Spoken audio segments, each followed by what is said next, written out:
충분히 가지면 그때는 행복할 수 있을 거야. 혹시 이 말 스스로에게 해본 적 있으신가요? 더 좋은 집, 더 높은 연봉, 더 많은 인정. 우리는 늘 그 충분함의 기준을 조금씩 앞으로 미루며 살아왔습니다. 그런데 솔직하게 한번 여쭤볼게요.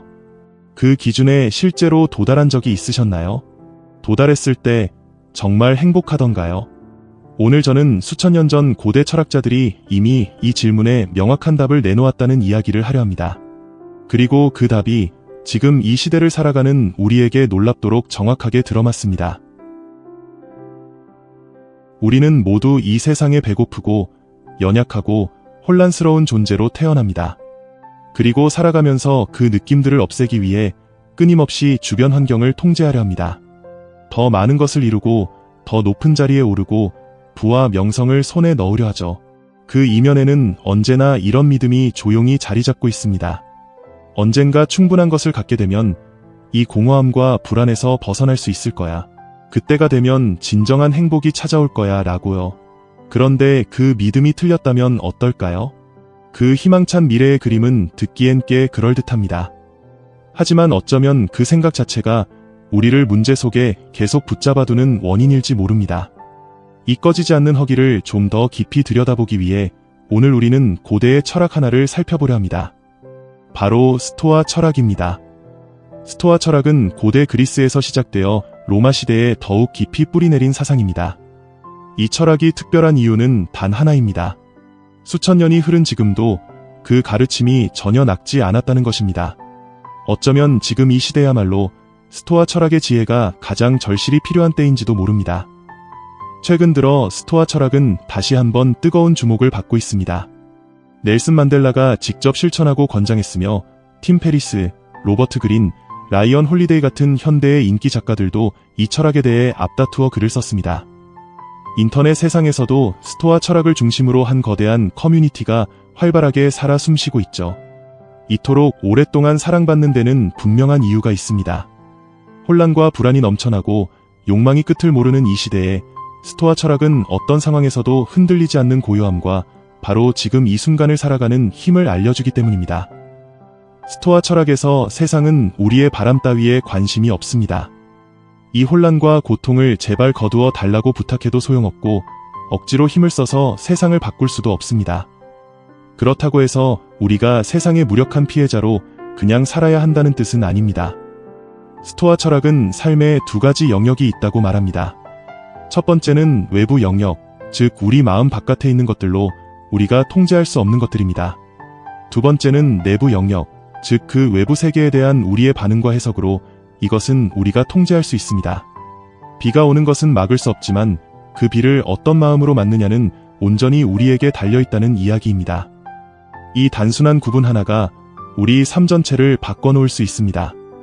언젠가 외부에 무언가가 생기면 행복해질 수 있다는 믿음을 놓지 않는 한 우리는 지금 이 순간을 아직 오지도 않은 순간과 끊임없이 맞바꾸게 됩니다. 결국 통제할 수도 없는 것들에 의존하며 더 많은 것을 향해 멈추지 않는 러닝머신 위를 달리게 되는 것이죠. 물론 더 크고 더 빠르고 더 나은 것을 향해 나아가는 것 자체는 잘못이 아닙니다. 다만 달리면서도 한 번쯤은 스스로에게 물어야 합니다. 나는 지금 왜 이 길을 달리고 있는가? 목적지에 도착하는 것보다 지금 달리는 이 경험이 더 소중할 수 있다는 것을 우리는 너무 쉽게 잊고 삽니다. 부와 명성, 권력을 향해 나아가는 것 자체가 잘못된 것은 아닙니다. 하지만 스토아 철학자의 눈으로 보면 그것들은 잘 됐을 때 즐기면 되는 것이지 자신의 행복을 그것에 기대서는 안 됩니다. 만약 그것들에 의존한다면 우리의 행복과 평화는 언제든 흔들리거나 어느 날 갑자기 사라지거나 아니면 영영 손에 닿지 않을 수도 있습니다. 스토아 철학이 말하는 진정으로 성공한 사람은 바로 이런 사람입니다. 자신이 평소에 의지하거나 바라던 것들이 없어도 괜찮을 수 있는 사람. 로마의 황제이자 스토아 철학자였던 마르쿠스 아우렐리우스는 당시 세상에서 가장 강력한 권력을 가진 인물이었습니다. 원하는 것이라면 무엇이든 손에 넣을 수 있었죠. 그런 그가 이런 글을 남겼습니다. 존재의 본질을 이해한 사람에게 행복한 삶을 위해 물질적인 것은 거의 필요하지 않다. 세상의 전부를 가졌던 사람이 가장 적게 원했습니다. 이런 내면의 단단함을 기르기 위해 스토아 철학에서 권장하는 수련이 하나 있습니다. 바로 가끔씩 자신이 편안함을 위해 의존하던 것들을 스스로 잠시 거두어내는 것입니다. 잠깐 없이 살아봄으로써 내가 없으면 안 된다고 믿었던 것이 사실은 없어도 되는 것이었음을 머리가 아닌 몸으로 깨닫는 것이죠. 로마의 철학자 세네카는 그의 고전 스토아인의 편지에서 이렇게 씁니다. 그것들 없이 살아보기 전까지 우리는 얼마나 많은 것들이 불필요한지 깨닫지 못합니다. 우리가 그것들을 사용해온 것은 필요해서가 아니라 그저 갖고 있었기 때문입니다. 한번 떠올려 보세요. 내 삶에서 없으면 안 된다고 믿었던 것들 중에 실제로는 없어도 전혀 문제없었던 것들이 얼마나 많았는지를요. 언젠가 무언가가 생기면 비로소 행복해질 수 있다는 기대. 바로 이 기대가 역설적으로 지금 당장 행복을 누리지 못하게 만드는 가장 큰 원인입니다. 세네카는 이렇게 말합니다. 술통 밑바닥의 찌꺼기에 이른 뒤에야 아끼려 하는 것은 이미 늦습니다. 행복을 지금 찾지 않으면 그것은 영원히 조금 더 있으면 생기는 것으로만 남습니다. 지금 이 순간 삶을 바라보는 렌즈에 초점을 맞추지 않으면 이후로 보이는 모든 것은 영원히 흐릿할 수밖에 없습니다. 스토아 철학에서 어떤 상황에서도 흔들리지 않는 행복은 품성과 관점을 통해 길러집니다. 세상에는 그 자체로 좋거나 나쁜 것이 없습니다. 오직 그것에 대한 우리의 판단과 해석만이 좋거나 나쁠 수 있습니다. 세네카는 이렇게 씁니다. 현명한 사람은 번영으로 인해 우쭐해지지도 역경으로 인해 무너지지도 않습니다. 그는 언제나 자기 자신에게 의지하고 자기 자신으로부터 기쁨을 끌어내왔기 때문입니다. 삶의 오르막과 내리막에 흔들리지 않으려면 우리는 외부가 아닌 내부에 뿌리를 내려야 합니다. 그 뿌리가 단단할수록 어떤 바람이 불어와도 우리는 쉽게 쓰러지지 않습니다. 스토아 철학은 또 이렇게 이야기합니다. 우리는 광대한 자연의 아주 작은 일부일 뿐이며 우리에게 일어나는 모든 일은 우리 너머의 거대한 흐름과 연결되어 있다고요. 그렇기에 우리는 일어나는 일들을 받아들이고 그것에 대한 우리의 반응을 다스리는 데 집중해야 합니다. 그때 비로소 우리는 세상의 혼란에서 조금씩 자유로워지기 시작합니다. 스토아 철학을 실천하는 것은 결코 쉬운 일이 아닙니다. 완전히 스토아적인 삶을 산다는 것은 솔직히 말하면 불가능에 가깝습니다.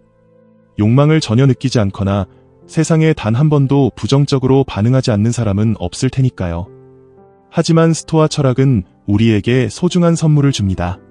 바로 지향할 지혜의 목표입니다. 모든 것이 최악으로 느껴지는 순간에도 우리가 향해 나아갈 수 있는 행복과 고요함의 방향을 알려주는 것이죠. 혼란과 불안이 화면을 가득 채우고 어떤 삶을 살아야 하는지에 대한 압박이 하루 24시간 우리를 짓누르는 이 시대에 스토아 철학은 어쩌면 우리가 기댈 수 있는 가장 단단한 철학일지 모릅니다. 우리는 태어나는 순간부터 달리기 시작합니다. 매 순간을 불만족스럽게 여기며 무언가 더 많거나 다른 것을 얻으면 삶이 달라질 거라며 미래만 바라봅니다. 사회는 이 생각을 끊임없이 부추깁니다. 성취하고, 사고, 소유하고, 완벽한 삶을 사는 것이 우리의 의무라고 속삭이죠. 이 환상은 불안을 낳습니다. 그러면 사회는 또다시 말합니다. 조금만 더 이루면, 조금만 더 벌면 그 불안에서 벗어날 수 있어. 이렇게 끝나지 않는 허기의 루프가 완성됩니다. 만약 우리가 이것에 굴복한다면 우리는 우리의 삶을 통째로 포기하는 것입니다. 세네카의 말이 지금 이 순간에도 날카롭게 울립니다. 우리는 양떼처럼 앞서가는 무리를 따라가서는 안 됩니다. 다른 사람들이 가는 곳이 아니라 우리가 마땅히 가야 할 곳으로 나아가야 합니다. 스토아 철학의 눈으로 충분한 거리를 두고 바라보면 우리가 그토록 쫓아왔던 것들이 생각보다 훨씬 하찮게 보이기 시작합니다. 우리에게 일어나는 일들, 사람들이 나를 어떻게 보는지, 내 행동이 어떤 결과를 낳는지 그 어느 것도 우리가 완전히 통제할 수는 없습니다. 그리고 크게 보면 그것들이 우리가 생각하는 것만큼 그렇게 결정적이지 않을 수도 있습니다. 그렇다면 우리는 어디서 행복을 찾아야 할까요?